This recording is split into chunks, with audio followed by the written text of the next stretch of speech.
Back in the evening of May 16th, 1997, James Milliken, who was 23 years old at the time, was socializing at the Beverly Crest Tavern with some friends of his in the area of 118th Avenue and 34th Street in Edmonton. At approximately 1:30 a.m., so it'd be now May 17th, he and his friends went across the street. We're in the Abbotsfield Mall parking lot at 118th Avenue and 34th Street, where they encountered another group of males, and an altercation occurred at that time. There was a big fight between the two groups of males, and as a result of that fight, Mr. Milliken was stabbed one time in the chest. He was rushed to hospital where he died from his injuries. An individual was charged and taken to court. And during the preliminary hearing into that original charge of a second-degree murder, another individual testified on the stand that they committed the murder.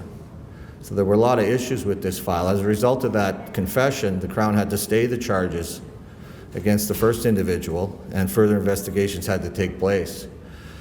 The investigators were able to determine at that time that the individual who took the stand had in fact not told the truth, and his confession on the stand was false. In spring of last year, new information came to light, and this new information was extremely helpful in this case.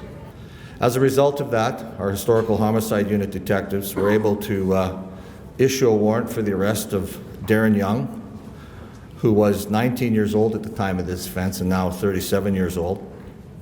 The warrant was issued on Wednesday this week, March the 11th, and we had information that Mr. Young was in the Medicine Hat area at the time. We have been in contact with Medicine Hat Police over the past few weeks, and we want to thank them for all their assistance. Medicine Hat Police were able to locate this individual, who was very cooperative. There's been no issues with Mr. Young, and he was taken into custody last night in Medicine Hat.